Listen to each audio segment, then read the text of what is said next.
Good morning, everybody. This is Victoria, your dog guru, and today we're talking about what to do with your new puppy. A lot of these principles that I'm going to address today could be done with any age dog. So if you have a new rescue or you've inherited a dog from a family member, whatever the case is, you can apply these same principles to them as well.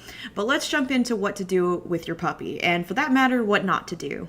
Having a new puppy can be a super exciting experience, but I think a lot of people kind of have rose-colored glasses on when it comes to new puppy ownership, meaning, they don't really think about the hard parts. First thing you want to do is set up an appointment with your vet so that they can check out your puppy and make sure that they're healthy. When you do take your dog to the vet, make sure you're not letting them walk around on the floor. Carry them in your arms and bring some baby wipes with you so that you can wipe off their paws after they leave the vet, right before they get in your car. If you're wondering why we would do this, this is to help avoid contraction of illnesses, and because a lot of things are either picked up by the paws and then when they lick their paws, that's how they can get sick. You don't want your dog getting into another dog's line of sight and reach, because that can cause problems. The other dog could become reactive or your dog could become defensive, what have you. So just head all of those situations off, and if for whatever reason you have a large breed dog, make sure you have them on a short leash so they can't get away from you and they're right at your feet. As far as vaccinations go, you are definitely not going to hear from me that they aren't necessary. Yes, there are holistic options, but the thing about vaccinating your puppy and what makes it so important is we already have rogue strains, or what most would consider mutations of a virus that we've seen before. So why does this apply? So the reason that I recommend vaccinating a puppy is because if you don't, and they don't have the antibodies built up and build an immunity to the illnesses that already exist, they're not only at risk for those illnesses, but they have the ability to pick up what we refer to as a rogue strain, which is largely compiled from dogs that haven't been vaccinated, which get a mutated strain of the virus. Sometimes they're asymptomatic, but they are still carriers of it, and often the owners don't even know they're sick with it, so they continue exposing the dog. And this causes long-term problems, especially for puppies, because they're so young and their systems are so fragile that they're at the most risk. Those and senior dogs are at the greatest risk because they haven't got the same immunity that an adult dog would have. As far as, vaccinating further down the line, rabies is required every year by law. Plenty of owners who do not vaccinate every year, they just vaccinated their puppies, but the owners that didn't vaccinate their puppies, unfortunately, can run into becoming a statistic. And nobody really wants to be part of that statistic, especially when it's avoidable. If you got your dog from, say, the Humane Society, it's likely that most of the vaccines have already been completed for the puppy series.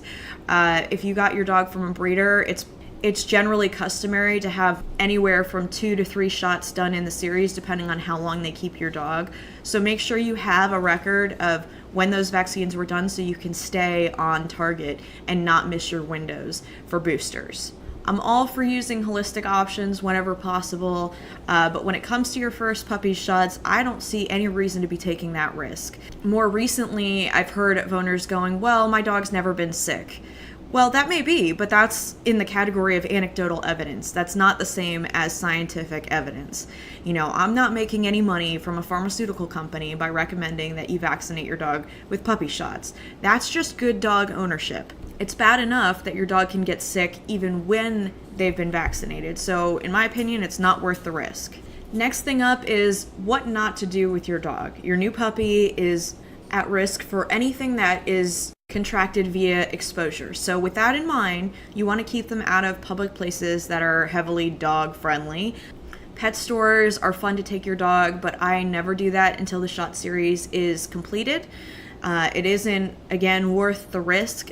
And there's another reason for this. So a lot of times we talk about exposure from dog to dog, but then there's the risk of somebody whose dog at home or a neighbor's dog that they've pet is not vaccinated, may be sick, and then they go to pet your dog, and then you've unknowingly exposed your dog to the same risk. Most dogs have completed their puppy shot series by 15 weeks, and after that, I usually give it an extra week and then I start taking them out and about to get them socialized. But before that time, the only option I would really consider is an in-home class where a trainer could come to you. And in that case, I would still make sure that we've gotten at least 2 shots under our belt and they're not bringing over a dog of their own. It would even be better if first thing in the morning you have your appointment before they've been exposed to other dogs. Unfortunately, I've seen a lot of dogs get sick with well-intentioned owners, and like anything else, they're just as at risk as a small child. Maybe even more so because we don't know as much about all dog illnesses. And often people won't take a newborn baby to like a Chuck E. Cheese, but we would take our dog to the equivalent of that at a pet store. So avoid those environments until your dog has completed its shot series. And if training right off the bat is important to you, which I always advocate, then you can hire an in-home trainer, have them come to you. But know that if you wait until, the 15, 16 week mark when they've completed their shot series, you can take them to a group class. You can take them to a dog-friendly business or restaurant, what have you. On the topic of socializing, you want to be careful. If you have a friend or a relative that has a dog and you want them to play together, take a few things into account. First of all, has that dog been exposed to other puppies? If so, and the interactions went well, fantastic. The other thing you need to think about is the size difference. If one dog is a lot larger than the other, that can be intimidating to a puppy. So I do things in small segments. Sometimes I just expose them for a couple of seconds or a couple of minutes, and then I call it, because there's no sense in flooding their emotion set, and it can be so overwhelming that it can actually cause deeper issues down the line. So if there's a huge difference in size from your dog to their dog, keep that in mind. If a giant were trying to be friends with you, you'd probably be a little nervous. Now let's talk about a life-saving cue that you're definitely going to need. And the earlier you start, the easier it is to install and maintain.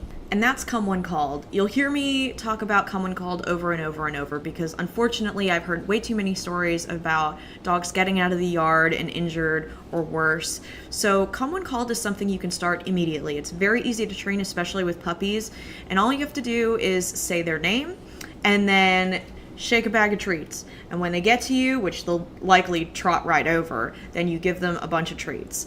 This is a very easy association, and that's really important with puppies, is simplicity. Practicing it over and over throughout the day means that you're ensuring that when they hear their name and the word come, they're heading in your direction.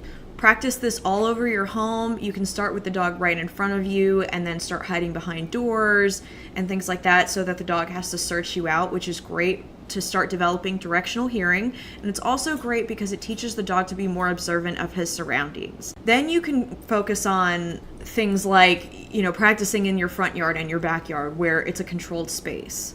But while a lot of trainers will teach your dog sit before anything else, come when called is what's going to save their life. So focus there, practice that a lot, and you can always add to their repertoire. The next thing you want to tackle, and this will probably start within the first 24 hours you have your puppy, is crate training. If you Google crate training, you're going to find a ton of tutorials on how to do it, and I highly recommend crate training because while it may not be something you've done in the past, it's definitely a helpful step. It can help you with house training. It can protect your dog when you're absent from like chewing on cords or ingesting something that you will not see, not know about. And it also helps when you're exposing a new dog to another dog because there's a barrier between them which keeps them both safe. But sometimes if they're going to go into a scuffle because of a hierarchy issue that hasn't been established yet, the best thing you can possibly do is make sure that when you're not around to monitor it, they're not getting at each other. Then you're going to want to do what's referred to, or what I refer to as structured feeding, and I'm actually going to post a video on what that looks like today. You can go ahead and click the link in the show notes to view that video. It'll be on our Facebook, which is facebook.com/doggurupodcast, so you can view the video there. It'll also be on YouTube, so I'll add that to the show notes as well, so you can easily find the videos. What structured feeding really does is it starts installing some self-control right from the get-go. It also adds value to you and your leadership in a non-invasive, non-combative way. Even owners who have had their dogs for years and years, if they are having issues with their dog listening to them or listening to other people in the home, doing a structured feeding can really head off those issues and reset. As far as what you can give your dog, I don't recommend raw hides, but I do recommend, deer antlers or Kong toys that are filled with cheese or peanut butter. Another great one for dogs that are huge chewers are marrow bones. You can buy them at the pet store, but you can also find them at your local butcher counter. You can just ask, they call them soup bones at the butcher counter, and those are great. I always recommend that you, when you first give them to your dog, are there to watch them and monitor them, but they don't splinter, so you don't have the same risks as you might have with your dog ingesting, say, like a chicken bone, which is a big no-no. Acceptable things to chew on. Provides a good distraction from them chewing on your furniture, on their dog bedding, on your windowsills, just anything that they might have access to. So this will kind of stop that process from becoming an all-out problem. So now let's talk about puppy food. I don't have a specific one I'm going to recommend, but I will tell you about things to look for. So when you have different breeds, they all have different needs. And as a result, and then they also have certain things that they could be more susceptible to an allergic reaction versus other blends of food. But I always say stay away from grain. So grain-free diet is your first thing to look for. You want to avoid corn and wheat gluten. You want to avoid meat and grain meals and byproducts. Anything that says BHA or BHT, ethoxyquin, food dyes, blue, red 40, yellow 5 and 6, and then 4-MIE. You also want to avoid propylene glycol and rendered fats. Ideally, you want to choose a food that was made in the US, has natural preservatives like vitamin C and E or no preservatives, and human grade ingredients. That last one is going to be really hard to find because most pet foods will not put that on their label, as most dog foods are not human grade consumption level. So that's something to be mindful of. You also want to avoid foods that have flour in them or artificial colors of any kind. I mentioned, the red dye and blue dye and yellow dye, so things like that. And also you want to avoid anything with sugar alcohol. And I'm actually going to post a link from Homes Alive that goes into each of these in depth so that you can kind of compare that with what you've got, what you might be buying, and you'll know in advance what to get. The last thing I want to talk about is probably the most important part of having a new puppy, and that's the bonding experience. If you're going to be absent a lot of the time, your dog is going to be craving the attention that it got from its litter mates, from its previous handler, from mom. So if you have a 9 to 10 o'clock job, then it's not an ideal situation for a puppy, or really any dog, but especially puppies, because their instinct to be pack-oriented and included is very strong. So you can end up with dogs with separation anxiety or obsessive-compulsive disorders because they're craving attention that's lacking. So be realistic about the needs of a puppy. Don't just get a puppy because you want a puppy. Make sure that you have the time to devote to training, to providing adequate housing for the dog. You want to make sure that you kind of have stability within your life, both financially as well as living conditions. If you feel like you're going to be a transient kind of nomadic person, that can be really stressful on a dog. And you never know if your dog is one of the dogs that does not pick up and change environments well until it happens. So make sure you have some level of home stability and that you're available to the dog, and that you're definitely going to invest your time and money in training, because without those things, you're going to end up with behaviors cropping up that could have been avoided. You're going to end up with a dog that may not be well socialized. You're going to end up with potty training issues, just a slew of things that can all be avoided by the proper guidance and professional training, which I've mentioned in other episodes. Positive reinforcement works great for that. Also, if you haven't already, you might want to check out Pat McConnell's book, The Other End of the Leash. It's excellent. It talks about behavior and our relationship with dogs and how one can feed the other. So definitely check that out. It's available on Amazon. And she has another book called The Puppy Primer, which I think is a fantastic book as well. So if you have a new puppy, that's a good read for you. Okay, in our next show, we're actually getting a guest on who has 2 dogs at home, and we're going to be chatting about dog drama and bad dog owners and what that looks like. He's super funny, so I know you guys are going to love listening to him, and you'll be able to check that out tomorrow. If you haven't already, follow us on Twitter.